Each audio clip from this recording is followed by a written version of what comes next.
ಎಲ್ಲರಿಗೂ ನಮಸ್ಕಾರ. Good morning to you all.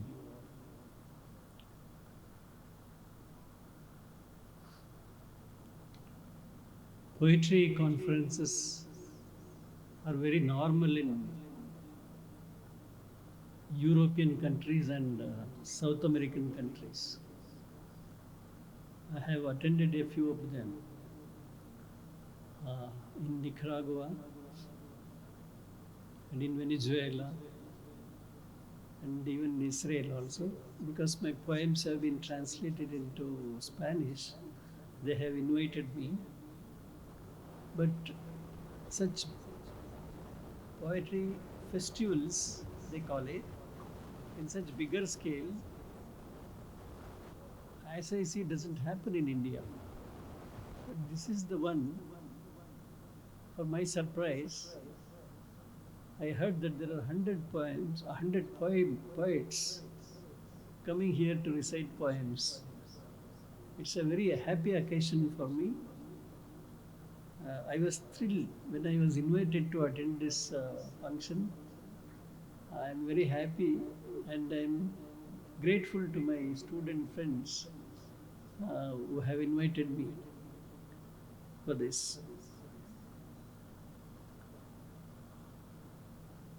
I was told that I should, in the first instance, recite a poem. So I was trying to write a poem on Prophet. And later on, I was asked to be a chief guest on the event. And to my surprise, now I was asked to inaugurate the Poets Conference. So thank you for all that, my dear friends. The chairman and the dignitaries on the dais, the students, I am very, very happily inaugurating this distinguished poets meet in this place.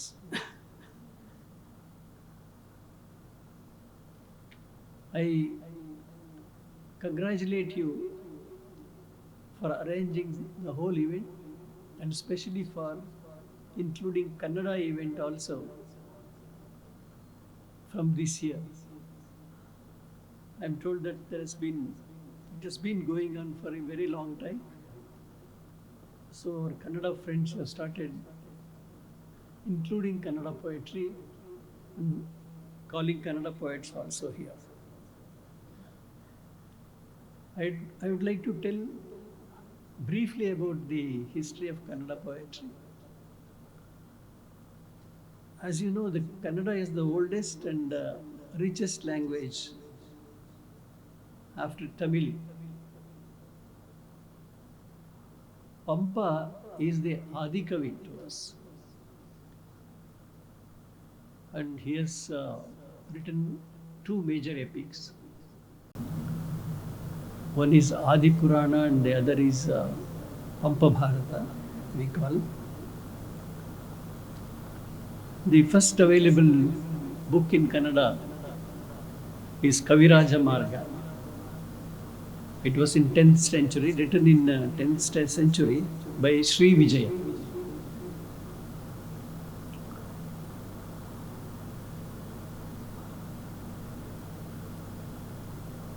In that book, he says about the legacy of Kannada and Karnataka. Kuritodadayum Kavya Prayoga Parinata Matigal, which means even without a formal education, the Kannada folk could write verses, beautiful poems, he says. That is the legacy of Kannada. So the poetry has come a long way, Kannada poetry. There are different phases in Kannada. Navodaya, Pragati Sheela, then Navya, and Dalita Bandaya. We have the history of recording these in phases. The oldest, the poets in the Navodaya genre is Kuempu and Dharabendre. We quote normally, they are the most famous poets, and both of them have won Kendra Sahitya Academy and Jnanapith Awards also. And after them, the Navya Pragati Sheila was there for a brief moment, and Navya came. And there were many progressive poets have written poetry in that movement. And later during the 70s, late 70s, Dalita Bandaya has started, which means protest poetry. People have become aware of the societies and the inequalities and so many things, corruption, caste system, about everything in the society they have written. Dalit and Bandaya protest poetry was started then, but it is still going on. Even after 4 decades, people are writing, but the new movement has not emerged yet. Normally a movement will last for 10 to 15 years, that is all, but this particular genre has been continuing for over a period of 4 decades.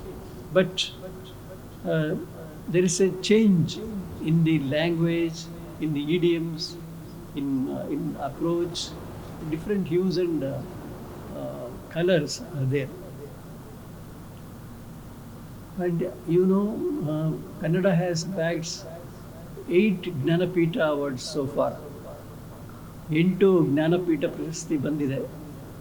I hope there are Kannada students here who can understand if I tell them in Kannada also. So 8 Jnanapith Prashasತಿಗಳು ಬಂದಿದೆ. ಚಂದ್ರಶೇಖರ್ ಕಂಬಾರದು ಕೊನೆಯ ಈಗಿರುವ recipient, last recipient of this thing. Kannada ಕಾವ್ಯದ ಬಗ್ಗೆ ಇಷ್ಟು ಸಂಕ್ಷಿಪ್ತವಾಗಿ ಹೇಳಿರೋದು ಸಾಕು ಅನಿಸುತ್ತೆ.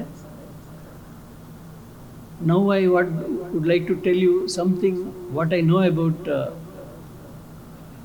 the Prophet Muhammad, peace be upon him. As I understand, the man is more animalistic, he has more animal instinct than of human instinct. The evil dominates every human mind. This is the basic things we must understand.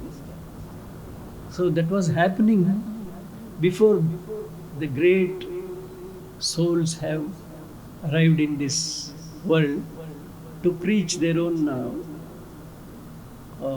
give their own teachings for the betterment of the human beings. As you know, in India, ನಮಗೆ ಮಹಾಭಾರತ ಮತ್ತು ರಾಮಾಯಣಗಳಲ್ಲಿ ತಿಳಿಯೋ ಹಾಗೆ ಜೀವನ ಬಹಳ ಕಷ್ಟಕರವಾಗಿತ್ತು. ಯಜ್ಞಯಾಗಾದಿಗಳು ನಡೀತಾ ಇದ್ವು, ಬಹಳ ಹಿಂಸೆ ಇತ್ತು, ಜನಜೀವನದಲ್ಲಿ ಒಂದು ಆರ್ಡರ್ ಇರಲಿಲ್ಲ. There was no orderliness in the life style. People use to be very careless and lot of chaos in the society. Baba Saheb B.R. Ambedkar says in detail about the lifestyle of the people in pre-Buddhistic era. So then Buddha came to give his teachings. He left the palace and went for obtaining enlightenment. After seeing such things, the enlightened Buddha came back and gave an orderly lifestyle. He preached about the orderly lifestyle and how a human being should behave to make the society healthy.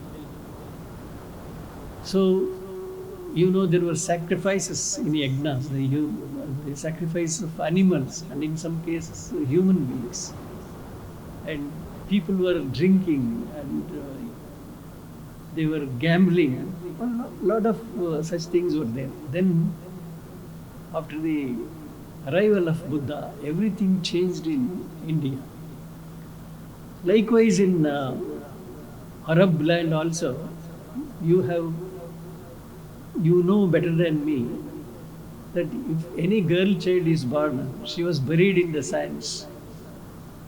Such was the barbaric life which was going on in different parts of the world. And people were not honest. They were cheating each other. There were a lot of idol worshippers were there. Somehow, Prophet silently observed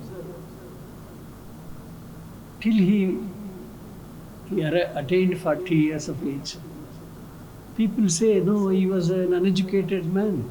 He was a non-entity. Nobody recognized him. And he married, he was doing his business. And suddenly how he could emerge as a prophet? And people even refused to accept him. But there was a moment where he could prove his righteousness and preach what he had to preach. People say that, the Islam is God-centric. They look to the other world. But as I understand, it is not so. It is human-centric through God. See, in other religions you can see God preaching the disciples of the other world and what are the the benefits after the death.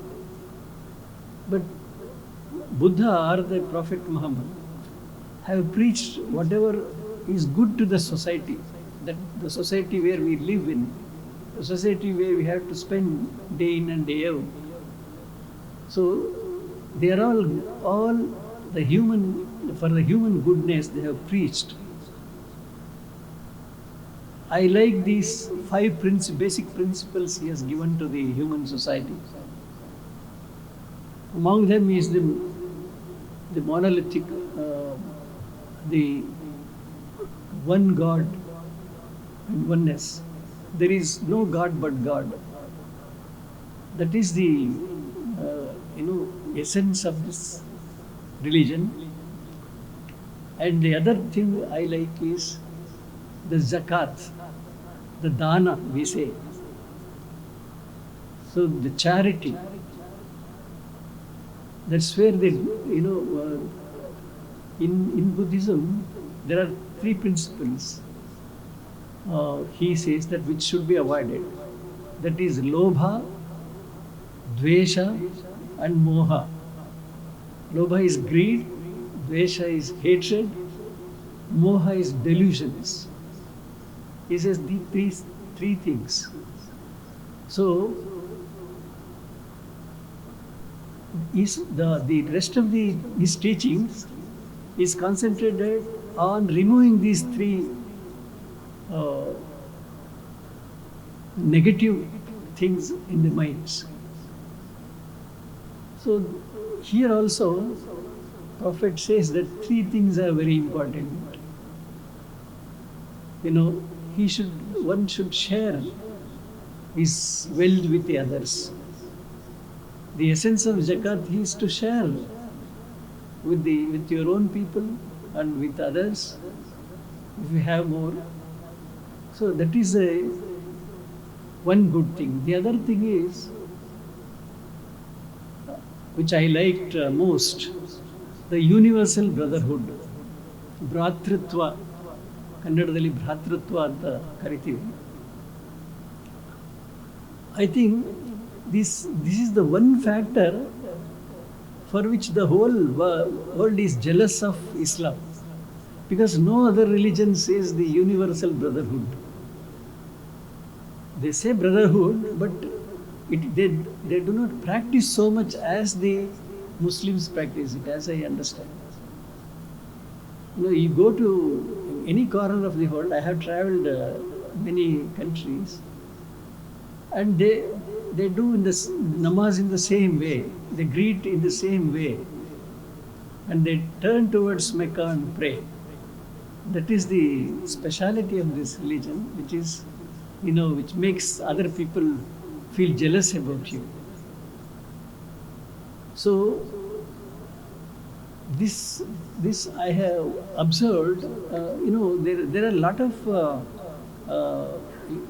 negative things also being carried by Westerners and even here about the Islam.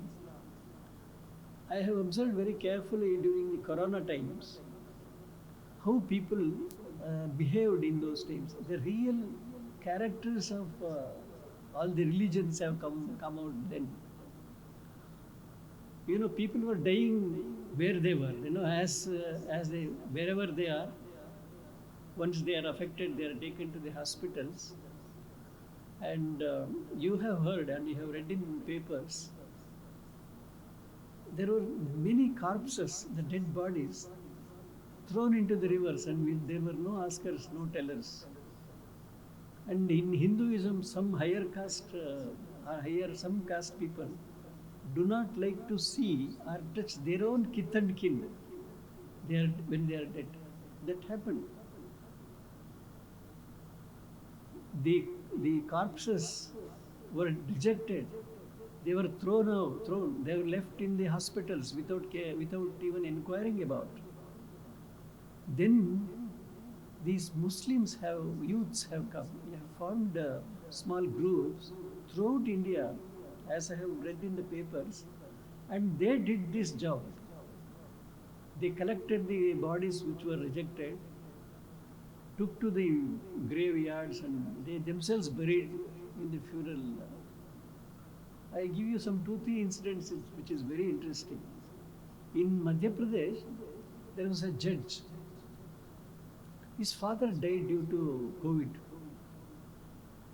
Then I do not know which caste he belongs to. He refused to collect the dead body. He said, I don't want to. Then the hospital authorities asked him to at least what to do with this body. He said, I will do one thing. I give an authorization letter to my lawyer and he will come and collect. You know what? He gave an authorization letter to the lawyer and he asked him, he gave his orders, you take the body and you finish all the funeral rites. There only, we don't come. See, this is the relationship you can understand when such a movement is there. But these groups, the youth, they braved the deaths. They didn't care about the virus. In groups, 4 to 5 people have gone, collected the bodies and buried themselves. That was one thing. And in my state of Karnataka, Kolar, there were 2 brothers. They were not so rich. They had a piece of land. During that time, they sold that piece of land and organized the distribution of foods for the needy. These qualities you don't find elsewhere, because why they did it? It is the orientation of the religion. Dharma. See, this is what is called dharma, or religion, which makes people more human. Their approach, everything will show how they have been brought up. That's why I want to suggest to this, this society or the authorities to make everybody learn poetry or attempt to write poetry. Poetry writing should be part of textbook. ಕಾವ್ಯವನ್ನು ರಚಿಸೋದನ್ನು text ಬುಕ್ಗಳಲ್ಲಿ ಇಡಬೇಕು, ನಿಮ್ಮ ಪಠ್ಯಕ್ರಮವಾಗಿ ಇಡಬೇಕು. ಯಾಕೆ ಅಂದರೆ poetry tames the heart. It is a work of heart, not ART, HEART. ನೀವು ಕಾವ್ಯ ಬರೆಯೋದು ಹೃದಯದ ಕೆಲಸ. ಬೇರೆ ಎಲ್ಲ ನೀವು ಬುದ್ಧಿಯಿಂದ ಮಾಡ್ತೀರಿ. ಕಾವ್ಯ ಈಸ್ ಫ್ರಮ್ ಹೃದಯ. The poetry is from the heart. So it tames your mind. It tames your personality. everybody, for people like us, poetry is our religion. Kavya dharma antivi ನಾವು. Poetry is our religion. So it makes a lot of difference in every mind. So this has to be observed. And you may ask, or anybody else may be asking that why then the Islam is misunderstood. Why it is misunderstood? Because of a few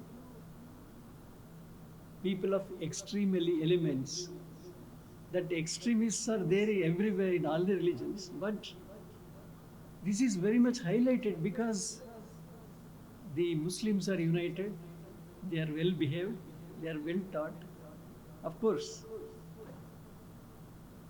when they are religiously following the lifestyle told by Prophet, it is really astonishing thing. I was telling you about the equality. One of the the quality which was needed to this society is the equality. What is universal brotherhood is fraternity. You may observe that this fraternity and equality are enshrined in the Constitution of India. You don't find the religious teachings matching with the Constitution anywhere. Baba Saheb Ambedkar brought these two principles into the Constitution, but they are already there in the Islam, equality and fraternity. You don't find it in other religions. But then why there is confusion? There is a lot of furor, even among why they are not following, why democracy is not working well. You may say, this fraternity and the equality are the key ingredients of democracy. But if you make it Islamic countries, it won't work. It will be having different meanings there. So these are two main ingredients. ಸಮಾನತೆ ಮತ್ತು ಭ್ರಾತೃತ್ವ ಸಂವಿಧಾನದಲ್ಲಿ ಹೇಗೆ ಮೂಲ ತತ್ವಗಳಿಗೆ ಇದಾವೋ ಅದು ಇಸ್ಲಾಂನಲ್ಲಿ ಆಗಲೇ ಇದೆ. ಅದನ್ನು ನಾವು ಅಳವಡಿಸಿಕೊಂಡಿದ್ದಕ್ಕೆ ಅಂದರೆ ನಮ್ಮ ಸಮಾಜ ಸ್ವಸ್ಥವಾಗಿರುತ್ತೆ. ಇದು ನಾನು ಬಹಳ ಮುಖ್ಯವಾಗಿ ನಿಮ್ಮ ಗಮನಕ್ಕೆ ತರಬೇಕಾಗಿದ್ದಂಥ ಒಂದು ವಿಷಯ. ಎಲ್ಲ ಧರ್ಮಗಳಲ್ಲೂ ಇದಿದೆ. ಏನು 5 ತತ್ವಗಳು ಹೇಳಿದ್ನಲ್ಲ, 5 ಪ್ರಿನ್ಸಿಪಲ್ಸ್. ಬುದ್ಧರಲ್ಲೂ ಇದೆ. ಅಲ್ಲಿ ಕೊಲಬೇಡ ಮತ್ತು ಕೊಡದದ್ದನ್ನು ಪಡೆಯಬೇಡ, ಅಂದರೆ ಲಂಚ ತಗೊಳ್ಬೇಡ, ಸೆಕ್ಷುವಲ್ ಮಿಸ್ಕಾಂಡಕ್ಟ್ ಮಾಡಬೇಡ ಮತ್ತು ಸುಳ್ಳು ಹೇಳಬೇಡ ಮತ್ತು ಮಾದಕ ವಸ್ತುಗಳನ್ನು ತಗೊಳ್ಬೇಡ. So these are the 5 principles. Not to kill, not to get which doesn't belong to you, and not to indulge in unlawful sexual activities, and not lying, and lastly, not to take intoxicated things. So these are the 5 principles Buddha says. That's how you must have heard about Basavanna, who is a towering figure in Karnataka, he is a social reformer. But he was also chased out of Karnataka, like Buddha was chased out of India. His principles are also the same. Kalabeda, kolabeda, husiya nudiyalu beda, anyarige hasahya badabeda, tanna bandisabeda, idira haluyelu beda. Adu same thing. Don't steal the money, don't lie. So this is good for everything. So these are the principles which every religion say. But how far we are adopting in our own lives, that carries more weight. So these are wonderful, tenets that we have learned from uh, the Quran. And I'm not an expert, but basically I'm a poet. My friends wanted me to speak about a few things about poetry and uh, so Islam. I'm just expressing of my understanding of. Marx said that the religion is the opium of people. It may be true to some extent. History says that the wars are waged either for the sake of religion or for the sake of women. So these are two indulgences for the man. To avoid is to profess the peace and happiness, how to be happy in life. So I wish all the success to the poetry conference. I once again thank to the organizers of this wonderful event, and also for inviting me to this beautiful state of Kerala, God's own land. I had come once long before. Now again I am visiting this place. I am very happy, and its surrounding, the atmosphere is really charming. I am really happy to spend some 2 days here. Thank you very much.